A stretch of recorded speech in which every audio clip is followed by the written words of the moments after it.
오늘 말씀은 나를 따르라 라는 이 제목입니다. 나를 따르라. 자, 우리 교회 이 6월달 이 신앙의 주제가 뭡니까? 6월달 신앙의 주제. 예? 금세, 예.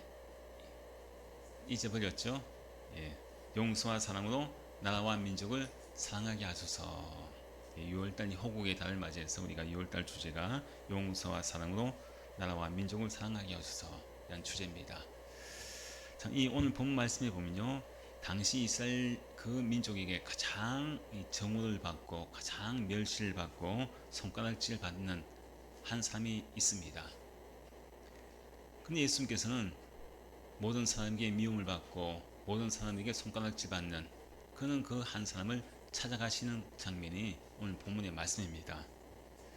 오늘 이 본문 말씀 이 9장 앞에 있는 9장 1절부터 이 8절 말씀 보면요, 예수님의 중풍병자를 고치시는 그날 이 말씀이 나오는데, 바로 이 침상에 누워서 꼼짝하지 못하는 그 중풍병자를 예수님이 고치십니다. 예수님 고치시는데, 근데 바로 이 앞의 말씀을 통해서 예수님이 어떤 분이시냐, 우리의 육신의 질병도 고치시는 그날 이 의사이신 예수님, 그것을 이제 우리에게 보여줍니다. 그리고 와서 예수님께서 말씀하시죠. 너의 죄 사함을 받았느니라. 죄 사함, 모든 죄의 사함, 그 모든 죄의 사함의 그 모든 그런 능력이, 죄를 사할 수 있는 그런 권위가 예수님께도 있음을, 중풍병자의 그 죄 사함을 받았느니라 하는 말씀을 통해서 우리에게 영적인 그런 권위가 있음을 우리에게 보여줍니다. 이렇게 육신의 질병을 고치신 예수님이 중풍병자를 고치시고 난 이후에 어디로 가시느냐? 오늘 말씀 보면요, 그 발걸음을 예수님께서 옮기신 것이 모든 그 이스라엘 민족에게 손가락을 칠받는 그런 이 장소가 있습니다. 미움의 그런 장소가 있습니다. 바로 그곳은 세관입니다. 세관. 세관인데, 자, 세관은 어떤 곳일까요? 세관. 예? 요즘으로 치면 세무서죠. 예. 세금을 거두는 곳입니다. 자, 근데 세금을 거두는 곳인데, 근데 거기 이 세금을 거두는 그곳에 어떤 한 사람이 앉아 있어요. 바로 세관에서 일하는 사람인데, 바로 세리라고 합니다. 세리. 그곳에 앉아 있는 이 세리가 있는데, 그 사람의 이름이 뭐냐? 마태라고 하는 사람입니다. 마태, 세리 마태. 예수님께서 그 사람을 찾아가신 겁니다. 앞에서는 육신의 질병, 즉 중풍병자를 고치시고 난 이후에 이제 모든 사람들에게 손가락질 받는 그 장소, 또 그 자리에서 일하는 세리, 또한 당연히 세리도 손가락질 받고 또 모든 사람에게 참 미움을 받는 그런 사람입니다. 예수님이 그 사람을 찾아가신 거예요. 육신의 질병을 고치신 예수님께서 왜 세관에 앉아있는 바로 세리 마태를 찾아가셨느냐? 그것은 우리에게 어떤 의미가 우리에게 주어지느냐? 육신의 질병도 고치시는 예수님이시만은 또 마태를 찾아가신 것은 우리의 영혼의 질병, 영적인 질병도 고치시는 예수님이심을 우리에게 보여주시기 위해서 지금 세관에 앉아있는 마태를 찾아가십니다. 그래서 오늘 이 9장 9절 말씀에 그 말씀하지 않습니까? 9장 9절 우리가 다시 한번 말씀 볼까요? 함께 읽습니다. 예수께서 그곳을 떠나 지나가시다가 마태라는 사람이 세관에 앉아있는 것을 보시고 이르시되 나를 따르라 하시니 일어나 따르니라. 자, 이 말씀 보면요, 예수님께서 그곳을 떠나, 즉 중풍병자를 고치시고 난 이후에 그곳을 떠나서 이제 지나가시는데, 어디를 지나가십니까? 마태라 하는 사람이 일하는 곳, 세관에 앉아있는 것을 보시고 라고 하지 않습니까? 세관을 지나가시는 거예요. 요즘 치면 우리가 세무서 같은 그런 곳을 지나가십니다. 세금을 거두는 그곳을 지나가시는데, 근데 예수님께서는 마태에게 뭐라고 하십니까? 그 앉아있는, 세관에 앉아있는 마태를 보시고 뭐라고 하세요? 나를 따르라. 나를 따르라. 자, 그러니까 마태가 어떻게 합니까? 반응이 어때요? 일어나 따르니라. 예수님 말씀 한마디에 그냥 일어나 따릅니다. 자, 우리가 보면은, 야, 이 마태, 야, 예수님을 이렇게 잘 따르네. 예수님 그 말씀 한마디에 금방 순종하고 따르는구나. 이 말씀을 우리가 볼 때마다, 그래, 나도 예수님을 나 따라다녀야 되겠구나. 나도 마태처럼 이렇게 따라야 되겠구나. 그렇게 우리가 생각할 수 있습니다. 근데 우리가 오늘 본 말씀 보면요, 우리가 이 마태가 예수님을 따르는데 우리가 초점이 있는 것이 아니라 사실은요, 이 말씀을 통해서 가장 중요한 초점은 뭐냐? 마태가 예수님을 따랐다기보다 오늘 말씀에서의 이 구절에서의 초점은요, 예수님께서 먼저 누굴 찾아가신 겁니까? 마태를 찾아가신 겁니다. 마태를 먼저 찾아가신 것이죠. 마태의 이러한 예수를 따르느라 이러한 위대한 결단이 있을 때 마태의 결단보다 먼저 있었던 것이 뭡니까? 예수님께서 세관에 앉아있는 마태를 어떻게 했어요? 찾아가신 거죠. 찾아가신 겁니다. 자, 그러면 마태는요, 자기가 늘 하던 대로 그 세관에 앉아서 뭘 세고 있을까요, 지금? 뭘 세고 있을까요? 돈을 세고 있겠죠. 그리고 뭐 장부를 또 기록하고 있죠. 세금 장부를. 자기가 하던 늘 일상적인 생활, 그 세관의 일을, 세례의 일을 하고 있습니다. 예수님을 기다리는 것도 아니죠. 그냥 자기의 일상적인 지금 생활을 하고 있는 거예요. 세관에 앉아서. 메시아를 기다리는 것도 아닙니다. 자기가 예수님을 초청한 것도 아닙니다.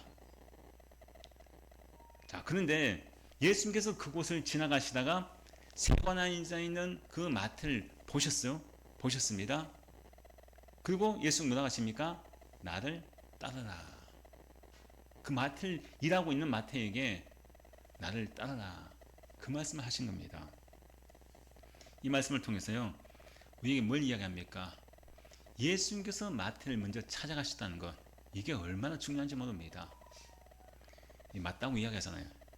예. 마태가 예수님을 찾아온 것이 아니라 예수님께서 마태를 찾아가신 겁니다. 세관 구석에 앉아있는 마태를 찾아가신 거죠. 바로 세관에 앉아서 일을 하고 있는 마태를 발견하시면서 마태에게 나를 따르라. 그렇게 이제 이 말씀을 합니다. 이 자리에 있는 우리도 마찬가지 아니겠습니까?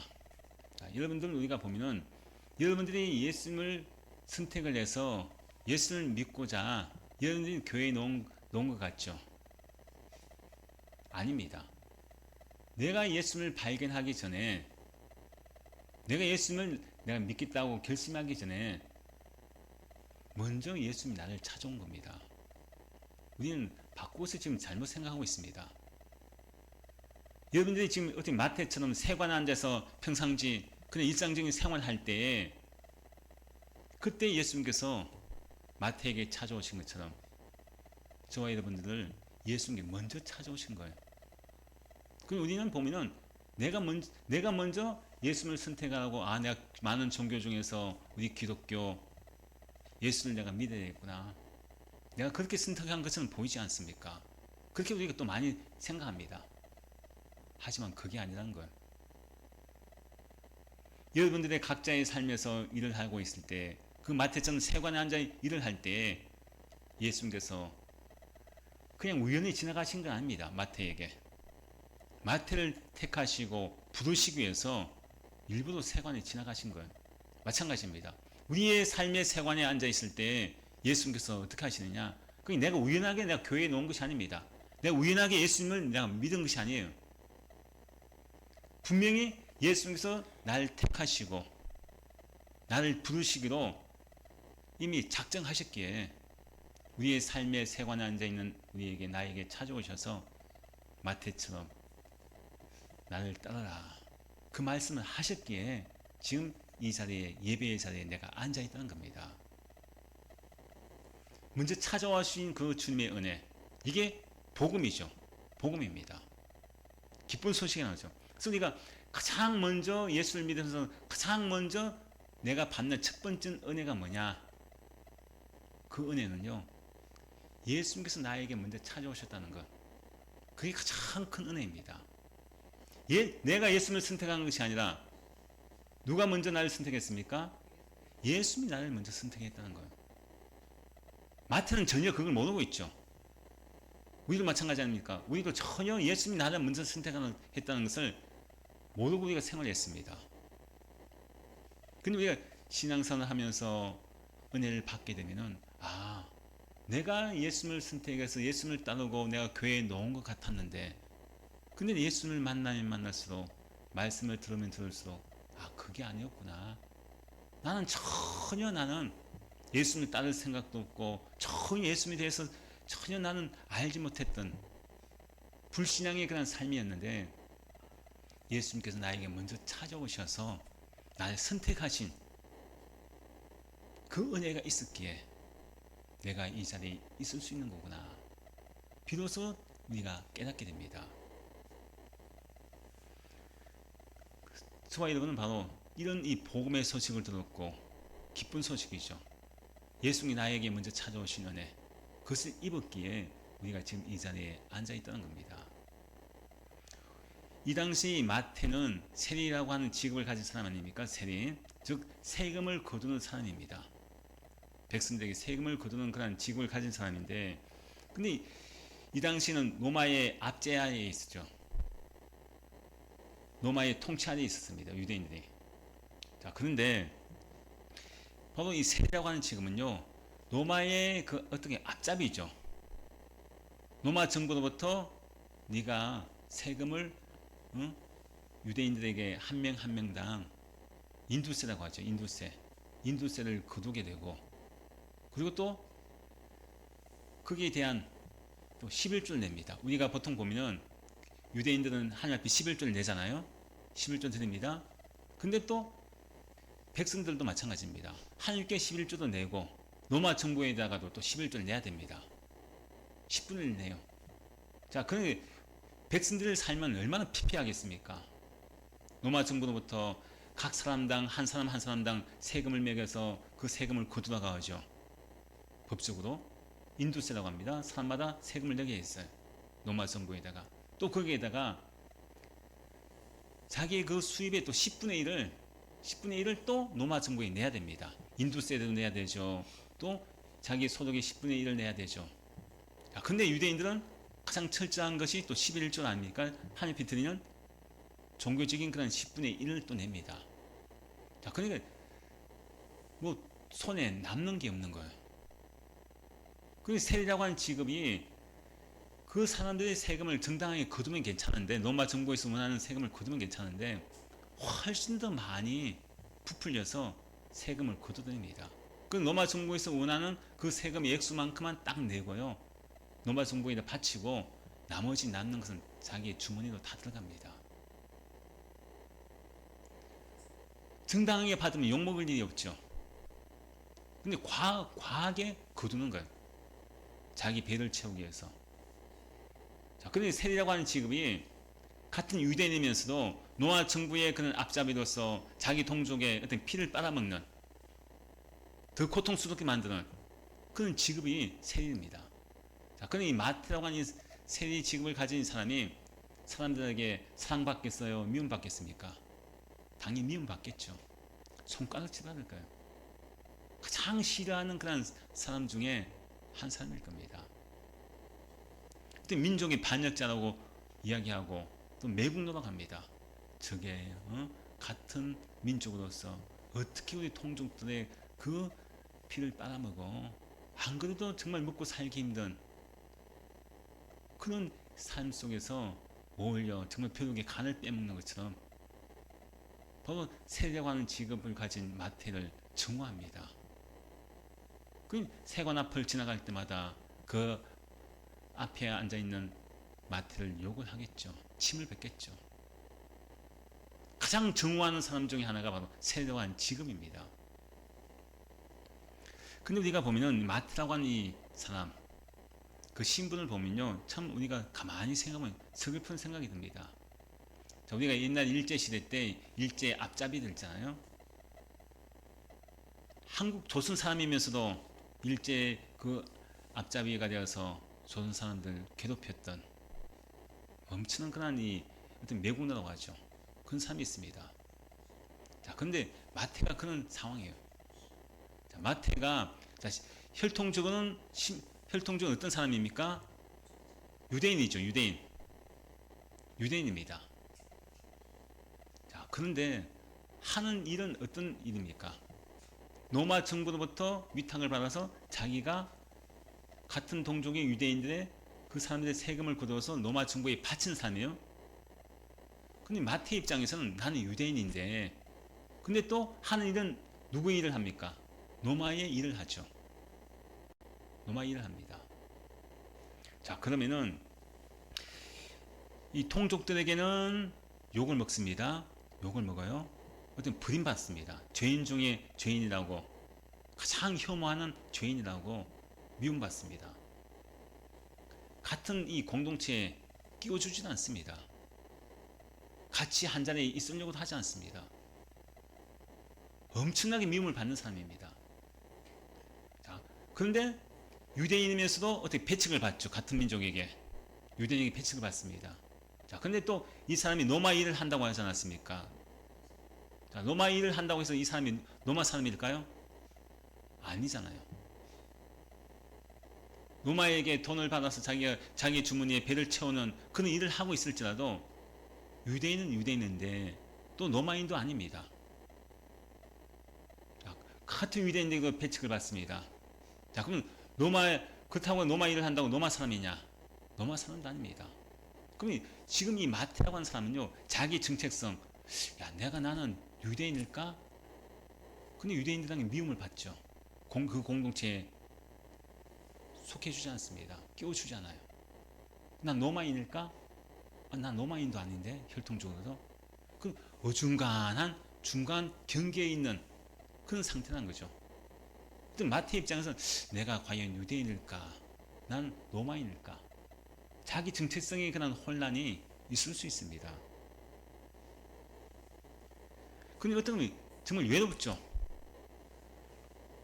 로마 정부로부터 참 자기가 맡은 일을 해서 그게 돈을 내가 받아서 부자가 되고 자기 배를 채울 수 있는 것이 있지만은 로마인도 아니고 혈통적 유대인인데 유대인들에게도 배척을 받아서 유대인도 아니고 얼마나 외로운 어떤 외로움의 그런 영적인 외로움이 마태에게 있었던 겁니다. 바로 앞에 이 중풍병자의 그 모든 몸이 굳어버리고 꼼짝하지 못하는 그런 육신의 몸처럼 바로 마태의 그런 영적인 그런 상태는요, 영적인 그런 이 중풍병자처럼 나는 유대인도 아니고 로마인도 아니고 과연 어떤 사람일까? 나는 어느 곳에 속한 사람일까? 그런 영적인 그런 중풍병이 걸려 있는 그런 상태가 지금 세관에 앉아서 그 세일을 하는 그런 마태의 그런 모습입니다. 근데 이런 모습이요, 오늘날 우리의 모습일 수 있습니다. 나의 모습일 수 있다는 걸. 무슨 말씀이냐? 우리가 세상에 그 예배를 마치고 밖에 나가죠. 밖에 나갑니다. 자, 밖에서 우리가 여러분 가정에서나 직장에서나 어딜 생활하더라도 그런 마음이 있지 않습니까? 야, 나는 교회는 다니는데 근데 또 혼란이 있어요. 세상에서 생활하다 보니까 세상 사람들 살지 않으면 내가 욕을 먹을 수 있습니다. 욕을 먹을 수 있어요. 그 내가 교회를 다니고 신앙에 믿으면서도 밖에 나가서 양심에는 막 자꾸 뭔가 그느낌이 있는데 그 그느낌 속에서도 일을 안 하면 안 되고 그 세상에 살면서도 야, 나는 과연 나는 그리스도인인가 세상 사람인가 혼란이 올 수 있습니다. 또 교회에 오면 어떻습니까? 교회 와도 열심히 뭔가 하는 것처럼 보이지만은 근데 또 교회 안에서조차도 때로는 내가 내 모습을 보면은 야, 내가 권사가 맞나? 내 집사가 맞나? 내가 예수 믿는 사람이 맞나? 교회에서도 혼란이 오고 세상 밖에 나가서도 혼란이 옵니다. 나에 대한 정체성, 과연 나는 그리스도인인가 세상 사람인가? 그에 대한 정체성 속에서 우리가 마태처럼 살아가고 있습니다. 자, 이런 자기 정체성에 대해서 내가 누구인가? 난 유대인인가 로마인인가? 우리의 삶에서는 나는 그리스도인인가 세상 사람인가? 이런 정체성에 혼란이 있는 이 마태에게 예수님께서 확실한 답을 주십니다. 처방전을 주시는 것. 그 처방전이 뭡니까? 단 한마디입니다. 나를 따르라. 나를 따르라. 이 말씀은요, 마태에게 나를 따르라 이 말씀은 마태에게 어떤 의미냐? 마태야는 로마의 노예도 아니고 너는 또 유대인에게 낙인 찍힌 죄인도 아니다. 네가 그 정체성에 대해서 혼란이 있는데 나를 따르게 되면은 너는 더 이상 돈의 그런 세관에 앉아 있는 그런 사람이 아니라 나를 따를 때에 너는 바로 내 제자가 된다. 그리스도인이 된다는 거야. 혈통적으로 유대인이냐 또 하는 일에 있어서 네가 로마인이냐 그게 중요한 것이 아니라 네가 나를 따르게 되면은 어떤 사람이 되냐? 그리스도인이 된다. 그것을 바로 이 마태에게 지금 말씀하고 있습니다. 근데 예수님께서 마태에게 나를 따르라 할 때 어떤 조건도 걸지 않죠. 단순합니다. 그냥 나를 따르라. 나를 따르라. 자, 이렇게 나를 따르라고 했을 때 마태의 입장에서는요. 사실 같은 동종의 유대인들에게는 매국노라고 손가락질 받는 그런 사람입니다. 그렇다고 해서 로마 정부로 자기 일을 한다고 해서 자기가 또 로마인도 아니고 이런 정체성의 혼란이 있는 이 마태는 예수님께서 나를 따르라 하는 이 말씀에 즉시 따르지 않습니까? 즉시 따랐는데 그 결과가 어떻게 됩니까? 예수님이 제자가 되죠. 예수님이 제자가 됩니다. 천국의 비밀을 많은 사람에게 선포하는 그런 제자가 되는 그런 이 마태의 모습을 우리가 볼 수 있습니다. 자, 근데 우리 조금 전에 말씀드렸던 나를 따라 했을 때 마태가 결단하잖아요. 일어나 따르니라. 즉시 일어났습니다. 머뭇거리지 않죠. 머뭇거리지 않습니다. 사실 자기가 그 세관에 앉아 있으면요. 얼마나 참 안정적인 그런 이 직장입니까? 세관에 앉아서 돈 세고 또 그 로마 정부로부터 받은 얼마 만에 그 세금을 거두고 바치고 난 뒤에 남는 돈은 다 자기 돈인데 얼마나 좋은 직업이고 얼마나 좋은 직장입니까? 자, 근데 마태는 어떻게 합니까? 그 세관에서 일어나서 예수님을 따르죠. 그 세관에서 일어나서 예수님을 따라갑니다.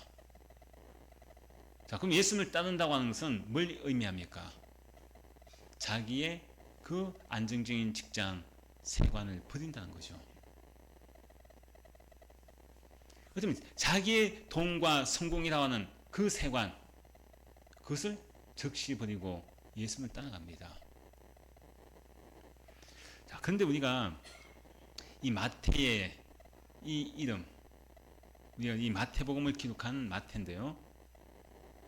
마태가 이 마태복음 오늘 말씀을 예수님을 따랐던 이 마태가 이 마태복음 말씀을 기록하지 않았습니까? 그 마태라고 하는 이 이름에 숨겨진 비밀이 있습니다. 우리 마태복음에서는 지금 자기 이름을 좀 마태라고 이야기합니다. 마태라고 하는데, 근데 다른 복음서죠. 다른 그런 복음서에는 마태 이름을 뭐라고 하느냐? 그의 본명이 있어요. 본명 레위입니다. 레위. 레위예요. 마태의 그 본명은요 레위입니다. 레위. 자, 우리가 레위라고 하면은 뭐가 생각납니까? 레위. 이스라엘 12지파 중에 레위 지파가 있죠. 성전에서 봉사하는 일을 하는 네 지파가 있습니다. 자, 네 지파가 있는데 바로 이 마태의 본명은요 레위였습니다.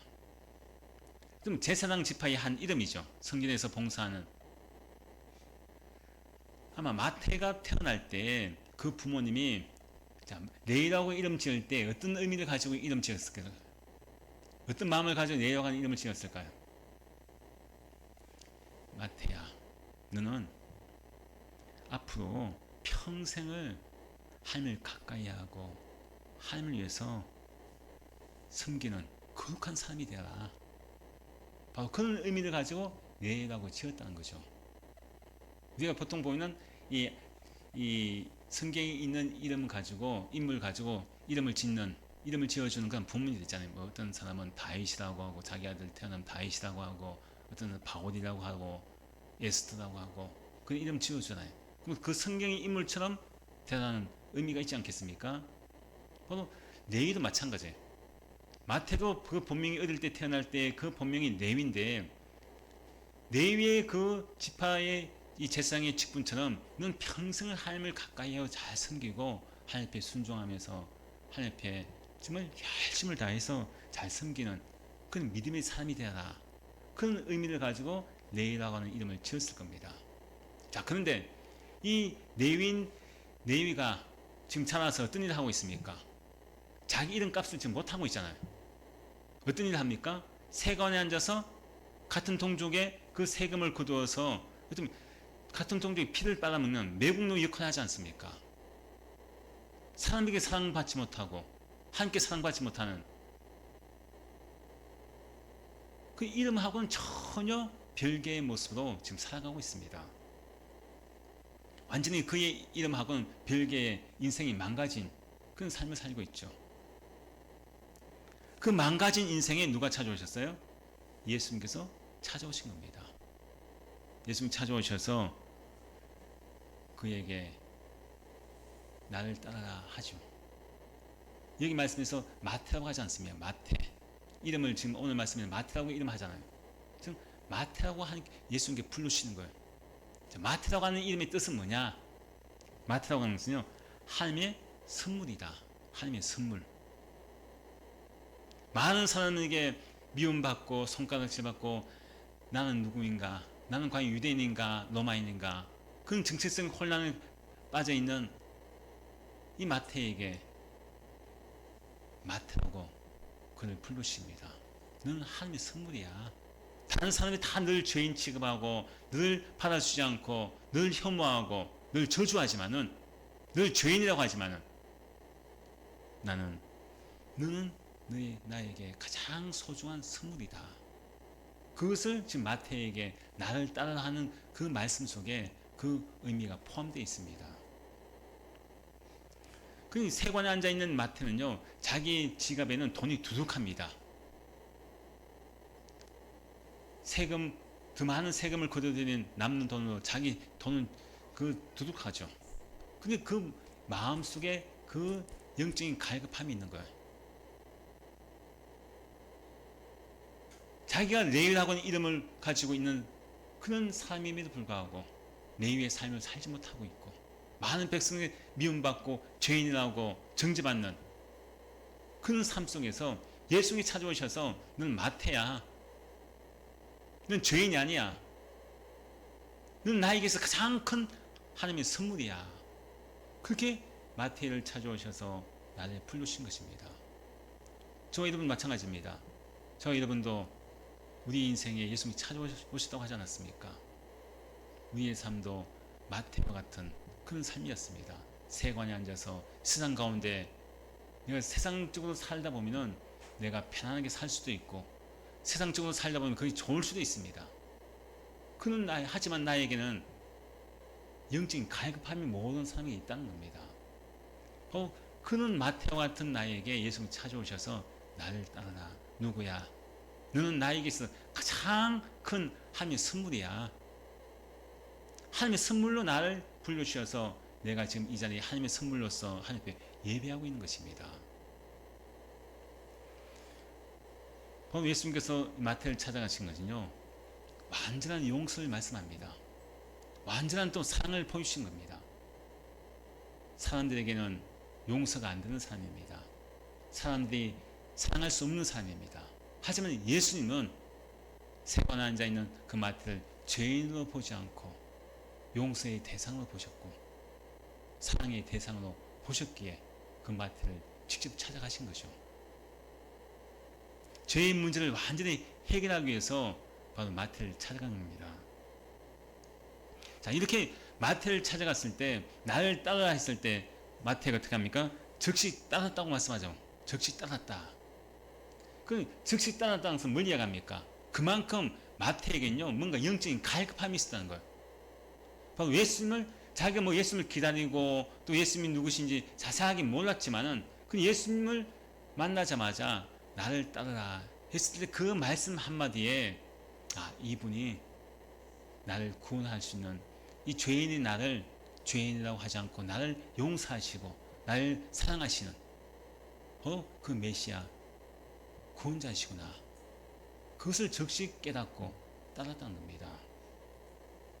자, 이렇게 마태가요 너무나 자기를 따라가는, 사실 우리가 그렇잖아요. 내가 정말 좋은 직장이 있어요.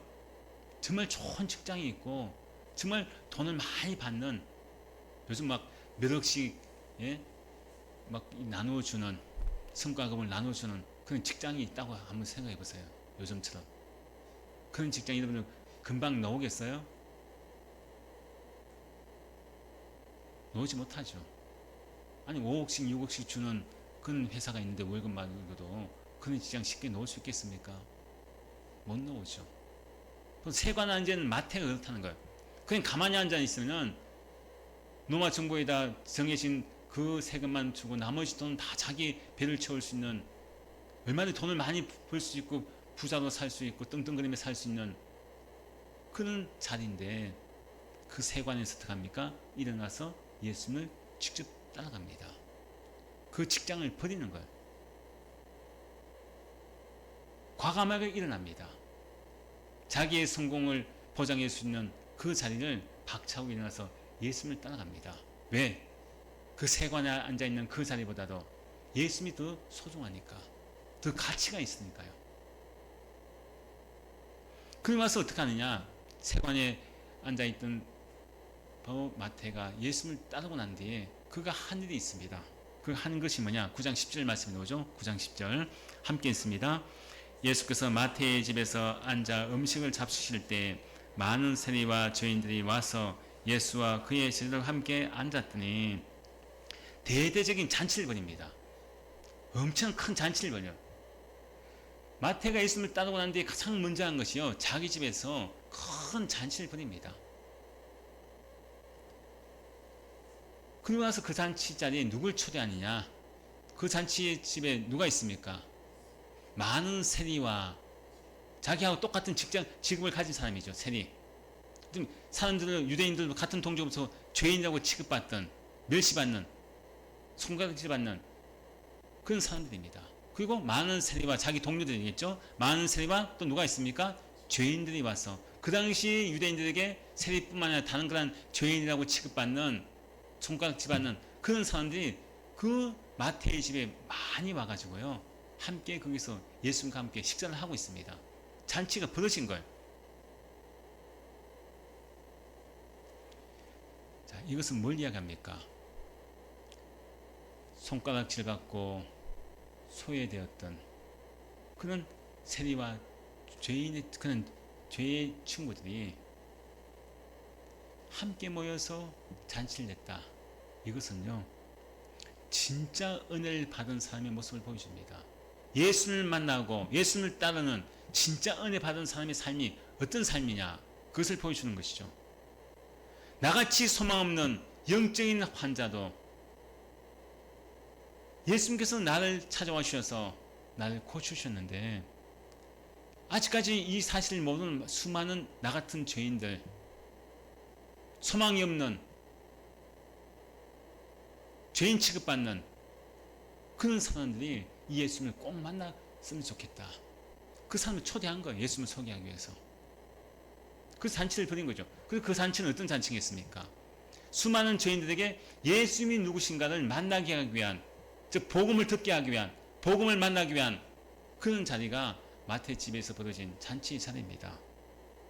우리가 정말 우리가 살면서 여러분들 맛있는 그런 맛집이 있잖아요. 맛있는 음식집이 있습니다. 자, 거기서 음식을 먹어보고 정말 우리가 맛있게 먹으면은 여러분 어떻게 해요? 사진 찍죠. 사진 찍잖아요. 이렇게. 그걸 찍어서 어떻게 합니까? 바로 그 자리에서 막 또 사진을 보내주잖아요. 가까운 사람한테.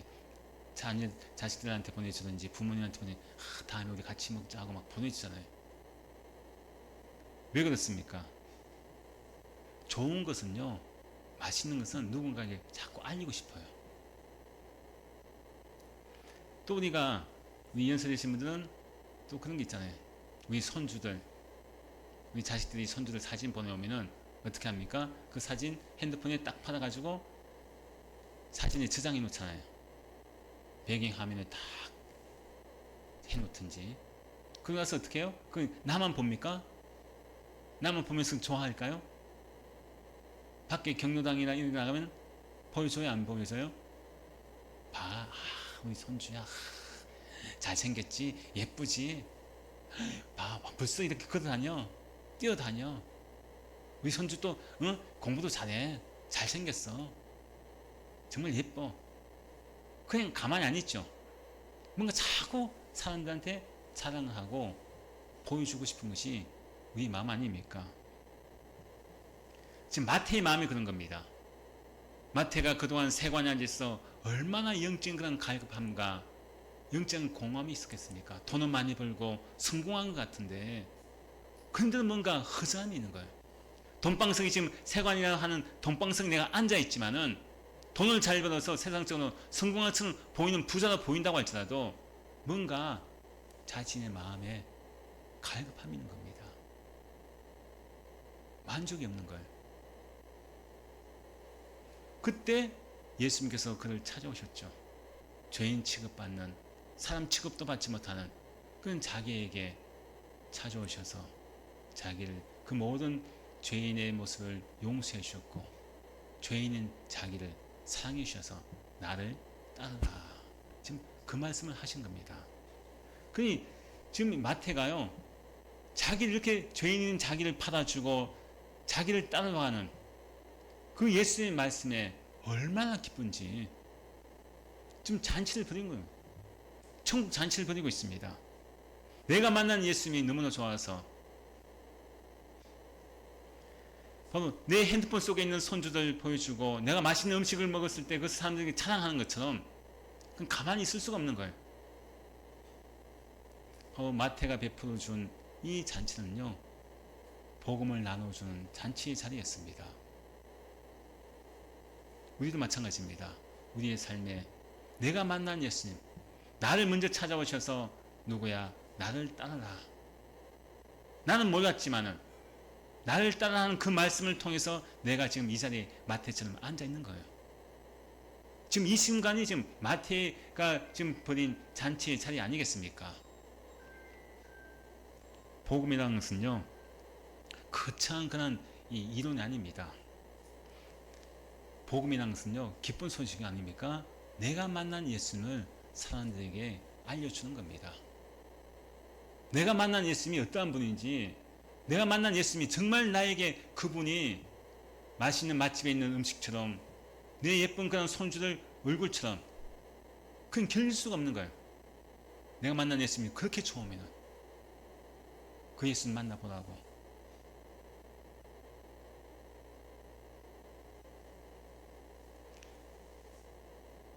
저희 어머니가 이제 금요일 날 발 수술 하셨어요. 발수 충대병원에서 발 수술 하셨는데, 근데 그 발 수술 하는 그 입원하는 그 이 병원에서 의사 선생님이 얼마나 좋은지, 정말 자기 어머니처럼 그렇게 막 관심을 가지고 신경을 쓰고 그렇게 막 얼마나 막 빨리 수술 받게 해주려고.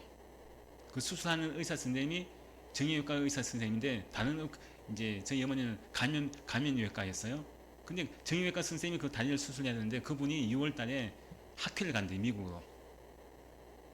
근데 이분이 가기 전에 빨리 수술해주고 싶어가지고, 근데 원래 그렇잖아요. 예를 들면 대학병원은 한번 수술하면 한참 있어야 되잖아요. 막 급하게 막 지난주에 입원하신 일주일 만에 수술을 하셨어요. 금요일날.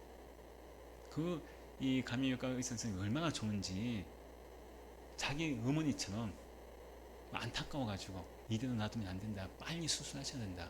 근데 그분이 정형외과 선생님 미국 학회 가면은 8월달에 태아 수술합니다. 근데 이분이 보는 심각하니까요. 어떻게 했으니 빨리 수술하고 가게끔 막 그렇게 정형외과 그 선생님한테 막 독촉을 하는 거예요. 근데 그 정형외과 선생님도, 의사 선생님도 하도 독촉을 하니까 없는 시간 내 가지고요, 원래 수술하는 6월 달인데 금요일날 수술해 주신 거예요. 그게 너무나 감사하잖아요. 그거 보니까 막 자랑하고 싶은 거예요. 야, 이 의사 선생님은 정말 진짜 훌륭한 선생님이다. 이런 의사 선생님이 없다. 어쩜 저렇게 환자를, 자기 그 사실범을 수술하는 것은 자기 그 과가 아니잖아요. 그 정형외과 선생님은 그 떠넘기고 그냥 무관심할 수도 있는데 정말 관심을 가지고 어떻게 해주려고 얼마나 열심히 이렇게 해주시는지, 야, 정말 저는 의사 선생님 정말 얼마나 될까. 이런 의사선생님이 있으면 환자를 정말 회복하겠다, 그런 마음을 가졌습니다. 그러니 거기 칭찬하는 그런 뭐 글도 하는 거 있거든요. 우리 딸이 막 거기다 막 이분 칭찬합니다, 정말 얼마나 좋으신 분을 막 적었어요. 거기에 붙여놨죠. 우리가요, 예수를 만난 사람은요, 우리 특히 육신의 그런 의사도 좋은 의사를 만나면 그렇게 고맙고 알리고 싶고 소문내고 싶은데, 우리의 영혼의 의사 선생님, 내 영혼을 구원하신, 내가 죽어서도 살 수 있는, 또 내가 예수 믿게 나를 먼저 찾아오신 그 예수님을 내가 알고 만나고 나면요, 어딜 가든지 마태처럼요, 너도 예수 만나봐, 너도 예수 만나봐. 이런 분 없어. 이런 예수 만나야지 우리가 천국 갈 수 있어. 이런 예수 만나야 죄산 받고, 이런 예수님이 날 용서하셨고, 이런 예수님이 나를 사랑해 주셨어. 사람들에게 계속 이야기합니다. 찬양합니다. 만난 사람마다 이야기합니다. 바로 그것이 마태가 오늘 자기 집에서 벌인 복음의 잔치였습니다. 자, 근데 이런 잔치의 자리를 못마땅해 하는 그런 사람이 있습니다. 그 사람이 누구냐? 11절 말씀 나와있죠. 11절. 자, 함께 보겠습니다. 바리새인들이 보고 그의 제자들에게 이르되 어찌하여 너희 선생은 세리와 죄인들과 함께 잡수시느냐. 자, 여기서 바리새인들이 어떻게 합니까? 바리새인들의 시선은요, 예수님이 지금 세리들, 죄인들하고 함께 있잖아요. 유대인들은요, 세리, 아까 말씀드린 죄인 취급했죠. 죄인들과 함께 음식 자체를 먹지 않습니다. 가까이 하지 않아요. 말도 안 합니다. 죄인들하고 막 경멸시키는 거예요. 야, 너는 죄인이야, 나한테 오지 마. 말도 안 섞으려고 합니다. 근데 예수님이 지금 누가 하고 있어요? 세리들, 죄인들, 그런 사람들과 함께 지금 식사를 하고 있거든요. 그 너희 선생, 제자들한테 이야기하죠. 너희 선생은, 예수는 왜 저 죄인들과 함께 식사하느냐? 저 분리돼야 된다, 그죠? 근데 예수는 어떤 분이십니까? 지금 바리새인들은 분리되는 것을, 죄인들과 분리되는 것이 거룩함이라고 이야기하는데, 그 예수는요, 거룩함을 어떻게 보이시느냐? 죄인들에게 찾아가시고 그 죄인들에게 용서와 사랑의 모습으로 함께 나누고 있는, 그것을 거룩함으로 우리에게 보여주고 있습니다. 바리새인은 분리라고 합니다. 하지만 예수님은 그들과 함께 하십니다. 그것이 우리에게 보여주는 예수님의 거룩함입니다. 바리새인들은요, 그리 말씀하지 않습니까? 너희는 가서, 여기 12절 말씀에, 그 말씀하는 12절 말씀에 예수께서 드시고 이르시되 건강한 자에게는 뭐라고 합니까? 의사가 쓸데없고 병든 자에게 쓸데있느니라. 지금 건강한 자에게 의사가 쓸데없고 병든 자에게 쓸데있느니라. 바리새인들은 스스로 건강하다고 생각했습니다. 왜? 자기들은 죄인들과 가까이 하지 않는 율법적으로 거룩한 사람이라고 생각했습니다. 근데 옆에 의사이신 그 선생님, 의사 선생님이신 예수님이 계신데, 그 의사이신 예수님께 나는 건강해요, 난 죄인이 아니에요, 자기들 스스로가 의사이신 예수님을 몰라보고 자기는 건강하다고 합니다. 자기들은 사실 보면은 영적인 질병을 가진 죄인인데, 병든 자인데. 자, 우리가 환자 중에서 가장 치료하기 힘든 환자가 어떤 환자인 줄 아십니까? 자기 병을요, 인정 안 하는 사람입니다. 큰 암을 가지고 있는 사람이 병원에 갔는데, 아유, 당신 암입니다, 치료해야 됩니다. 아유, 무슨 말씀이에요? 저 밥도 잘 먹고요, 저 운동도 잘하고요, 얼마나 제가 지금 활기 있게 지금 잘 생활하는데요, 저 아유, 암 아닙니다, 치료 안 받아야 됩니다, 저 건강한데 왜 무슨 암입니까? 자기 병을 인정하지 않는 사람이 가장 무섭죠. 바로 지금 바리새인들이 그런 거예요. 바리새인이 정말 자기들이 병든 자인들도 불구하고 자기들은 건강한 자라고 생각해서 예수님이 죄인들과 함께 있다는 것, 자기들 봤을 때는 그 죄인들이 병든 자였습니다. 하지만 예수님께 보실 때는 그 죄인들이 병든 자가 아니라 사실은 바리새인들이 더 병든 자였습니다. 그리고 책망하시죠. 우리가 교회라고 하는 것은 잘난 사람들이 오는 것이 아닙니다. 완벽한 사람이 오는 것이 아닙니다. 우리가 볼 때 그렇잖아요. 아이고 저래 가지고 무슨 교회를 다녀. 아이고 저 사람이 수십 년 교회 다니는데 어째 저 모양이야. 그렇게 생각할 수 있습니다. 하지만은 교회는요 어떤 곳입니까? 영적인 종합병원이에요. 영적인 종합병원. 자, 영적인 우리가 종합병원 어떤 병원이에요? 어떤 사람이 옵니까? 종합병원은 별 희한한 사람 다 오죠. 병 가진 사람. 뭐 발부러진 사람, 안에 뭐 속이 안 좋은 사람, 겉으로 안으로 다 병든 사람이 찾아오는 것이 종합병원 아닙니까? 교회도 마찬가지예요. 교회도요. 교회라고 사실 별 다르지 않습니다. 이런 사람도 있고요. 저런 사람도 있고 내가 봤을 때 아이고 하고 한심하게 보이는 그런 사람도 있을 수도 있습니다. 영적인 병원입니다. 종합병원이죠. 근데 그런 영적인 이러한 병원이 바로 교회가 어떤 곳이 되야 됩니까? 그런 사람들을 기꺼이 예수님처럼 품어주고 용서해주고 사랑하는 것이 바로 사랑의 병원이 되어야 할 것이 바로 교회란 겁니다. 오늘 이 말씀에 있는 마태가 세관에 앉아서 뭘 했겠어요? 장부를 적었겠죠. 돈을 세고 장부를 적었어요. 누가 얼마 냈고 세금을 냈고 아마 장부를 적었을 겁니다. 근데 마태가 예수님을 따르고 난 이후에 예수님의 제자가 되고 난 이후에는 어떤 삶을 살았습니까? 그의 손이요 예수님을 만나고 난 이후에는 바로 이 마태복음이라는 마태가 기록한 그 세관에 앉아서 사람의 손가락으로 죄인 취급받았던 그 마태가 예수님을 따르고 난 이후에는 이 오늘 신약성 제일 첫 번째 말씀인 마태복음을 기록한 그런 사람입니다. 세상 사람들의 이 돈을 빼앗은 세금을 착취한 그 기록한 손이 어떤 손이 되었습니까? 하나님의 거룩한 마태복음을 기록한 거룩한 손으로 그가 쓰임 받았던 겁니다. 우리 성도들도 내 삶 가운데 어떤 삶을 살아야 됐습니까? 세관에 앉아 있는 내 모습이 아니라 이제 내 입이 내 손이 하나님 앞에 마태처럼 귀하게 마태복음 그 복음을 우리가 기록하는 그런 삶이 되어야 하지 않겠습니까? 내가 만난 사람에게 예수님을 전하는 천국 복음의 잔치를 열어서 우리 모두가 항상 은혜 가운데서 예수 그리스도의 은혜가 사랑이 용서가 내가 만난 사람이 그대로 전해지는 귀한 은혜가 있으시길 좀 축원드립니다. 신 함께